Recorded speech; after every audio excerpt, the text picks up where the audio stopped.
I can imagine that this puts high demands on the teachers because they have to put their hands on the back, isn't it? Instead of just giving information, giving the answers, want to help the others. Are you also looking at the role of teachers and how to guide them? I have a very concrete example. So I'm not only a researcher, I'm also facilitating an honors lab. So I'm in that sense also researching my own teaching and my own facilitation through an action research. And this Monday, actually, we, with this group of 10 people, we had a breakthrough because I was facilitating several classes, and then I would send out these guidelines, sort of homework of this is how it should go.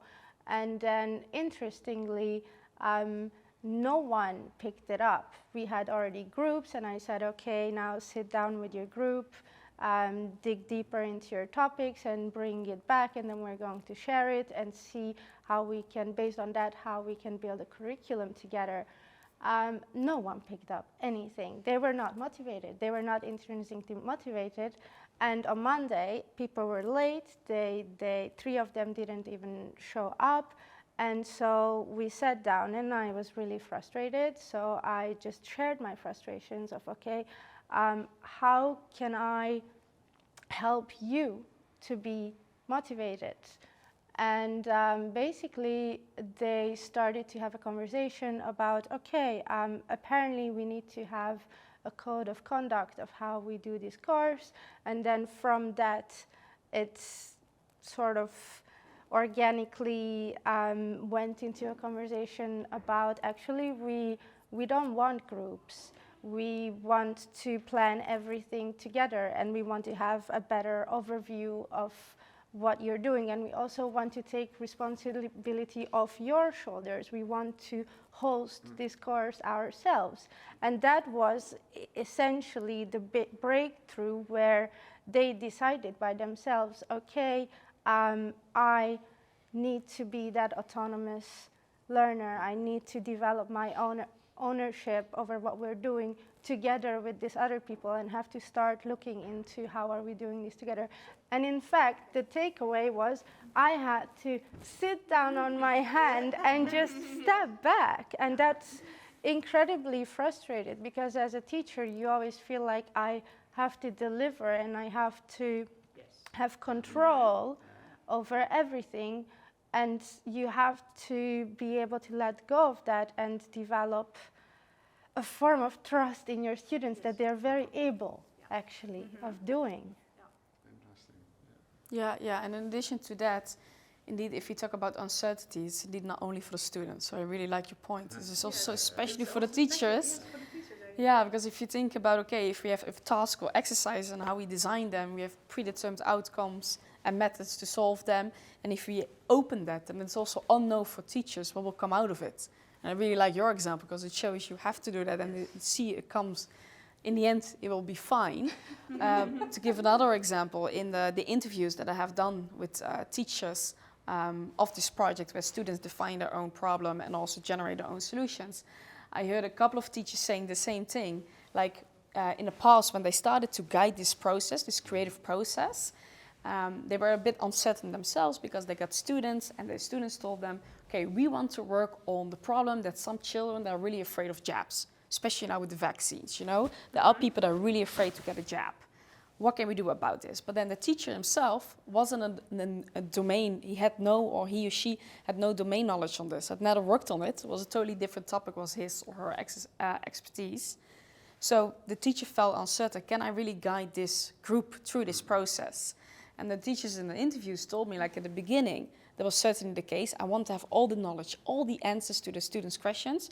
But later on, when I went through the process and they experienced, or they gained more experience, they actually now said in the interviews, like, I actually do not want to have too much experience, because then I'm going to be on the chair of the stakeholder, telling them what to do or what is not correct. And now they surprise me, and I help them if they have some uncertainties step by step.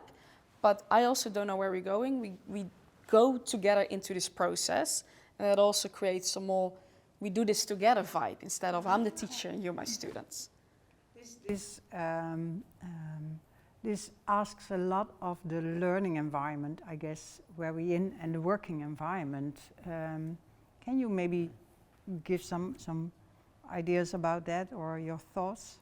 What kind of learning and working environment we need to be creative, but to also accept uncertainty and probably to make mistakes and learning from them. Yeah, so what you see happening in general is that doesn't matter whether you're a student or a professor, you're pretty much a number in a massive institution. And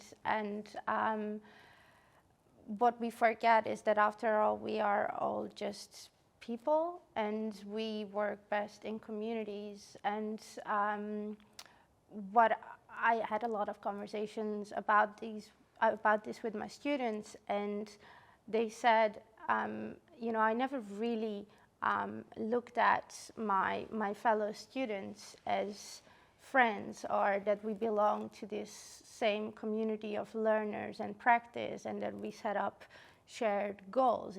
It's always just for yourself. You pass the exam, you get your diploma, and you're out.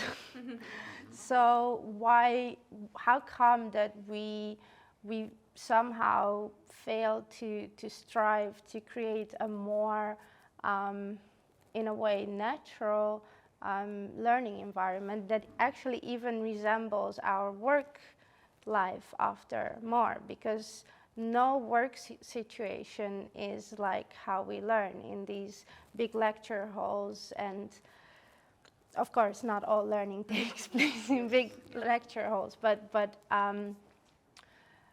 somehow the sort of person-centeredness and the relationships that people have in academia tend to be a bit, I think, left behind. So long story short, I try to create communities of learners, and that is the sort of learning environment that tends to work if you want to foster creativity and curiosity and motivation.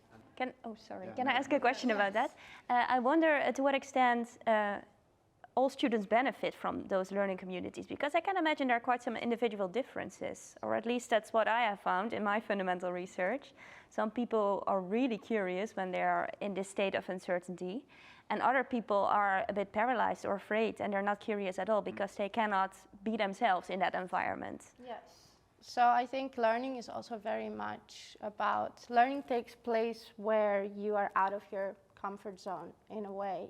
So I think it is the responsibility of the educators to guide the students both in that out of comfort zone and out of comfort zone.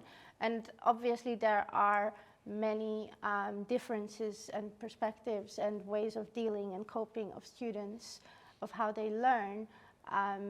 But in my opinion, in that sense, education should be a bit more personalized.